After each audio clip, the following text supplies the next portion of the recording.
Hello student, welcome to my YouTube channel excellent success group. तो student, आज हम discuss करेंगे क्लास 6 में चैप्टर 5 प्रारंभिक आकारों को समझना। प्रश्नावली 5.3 निम्नलिखित को सम्मिलित कीजिए। तो यहाँ पे हमें दे रखा है ऋजु कोण, समकोण, न्यून कोण, अधिक कोण, प्रतिवर्ती कोण।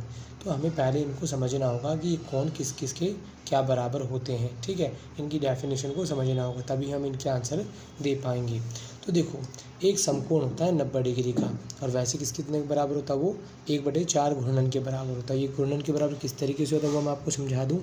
जैसे देखो, मैंने यहाँ पे इस तरीके से 4 समकोण बनाए, ठीक है, क्योंकि घूर्णन का मतलब होता है पूरा कंप्लीट एक चक्कर लगा लेना, ये होता है घूर्णन।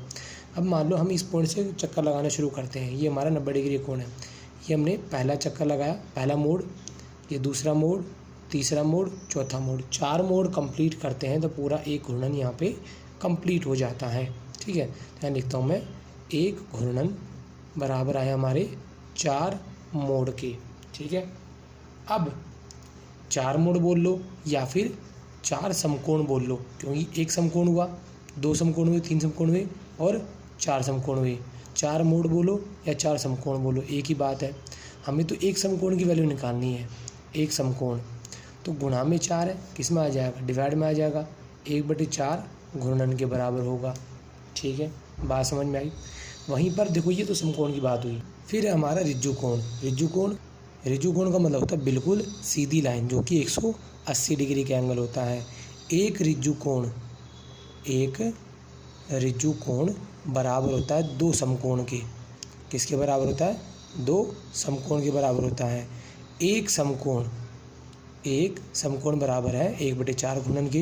तो 2 समकोण किसके बराबर होंगे? 2 गुणा में 1/4, 2 एकम 2, 2 दूनी 4, 1/2 घूर्णन के बराबर होगा। इसीलिए मैंने यहाँ पे क्या लिखा, देखो जरा, एक ऋजु कोण 180 डिग्री के बराबर, जो बराबर होगा 2/4। 2/4 को सॉल्व करने पे कितना आएगा? 1/2 घूर्णन के बराबर आएगा। ठीक है, न्यून कोण वो कोण होते हैं जो 90 डिग्री से कम होते हैं। अधिक कोण जो समकोण यानी कि 90 डिग्री से ज़्यादा होते हैं और 180 यानी कि ऋजु कोण से कम होते हैं, यानी कि जिनका घूर्णन 1/4 से ज़्यादा होगा और 1/2 से कम होगा। क्योंकि समकोण का मतलब 1/4 घूर्णन है और ऋजु कोण का मतलब क्या है? 1/2 घूर्णन है। 1/4 से ज़्यादा 1/2 से कम होगा, वो अधिक कोण है। प्रतिवर्ती कोण वो कोण होता है जो 180 डिग्री से ज़्यादा होता है, ठीक है, बट 360 से कम होता है। यानी कि अब ऋजु कोण यानी 180 से ज़्यादा होगा। ऋजु का मतलब कि 1/2 घूर्णन, 1/2 घूर्णन से ज़्यादा होगा, और पूरा एक कंप्लीट घूर्णन होता है 360 डिग्री का। पूरा एक कंप्लीट घूर्णन होता है 360 डिग्री का, पूरे घूर्णन से कम होगा, वो होता है हमारा प्रतिवर्ती कोण। ये सारे डेफिनेशन आपको दिमाग में याद होने चाहिए, तभी हम इनका आंसर दे पाएंगे। अब यहाँ पर देखो जरा, क्या दे रखा है? ऋजु कोण मैंने आपको क्या बताया? 1/2 घूर्णन होता है। तो यहाँ पर देखो 1/2 घूर्णन कौन दे रखा है? सी ऑप्शन, यहाँ हो जाएगा सी। समकोण किसके बराबर होता है? 1/4 घूर्णन। 1/4 घूर्णन कौन दे रखा है? डी। न्यून कोण क्या बताया? 90 डिग्री से जो कम होता है। ठीक है, 90 डिग्री का मतलब क्या होता है? 1/4 घूर्णन तो होता है, यानी कि 1/4 घूर्णन से कम होना चाहिए।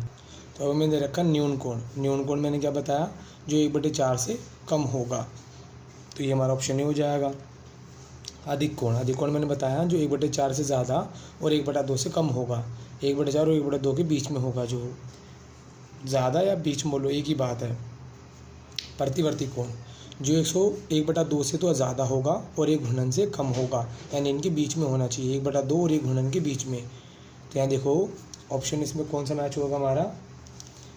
1/2 से अधिक होगा, क्योंकि पूरा या संपूर्ण घूर्णन तो हो नहीं सकता, क्योंकि पूरे से तो कम होता है। ये जो हमारा प्रतिवर्ती होता है पूरे से तो कम होता है। किससे होगा? 1/2 से अधिक होगा। तो ऑप्शन हो जाएगा मेरे यहाँ पे बी। क्लियर? ठीक है, इस तरीके से आपको पहले इनकी डेफिनेशन को लर्न करना होगा, उसके बाद ही हम इनके आंसर को दे पाएंगे, अदरवाइज पॉसिबल नहीं हो सकते।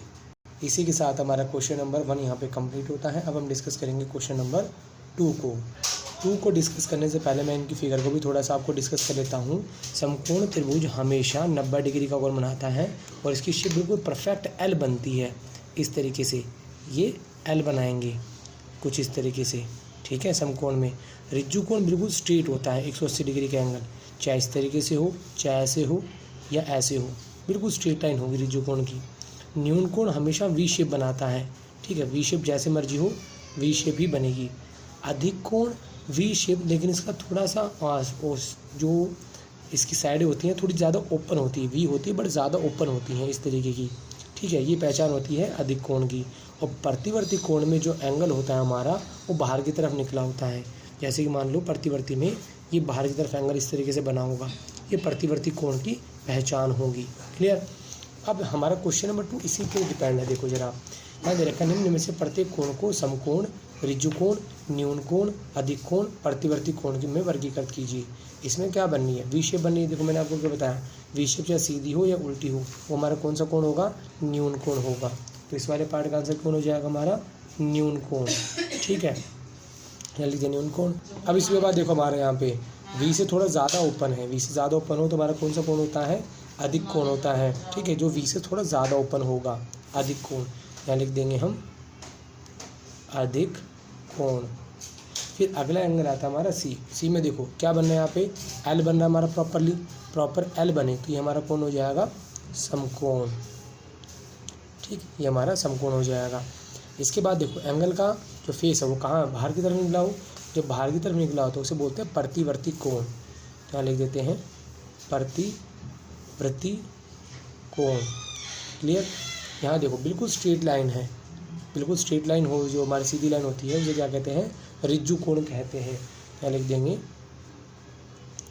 ऋजु कोण।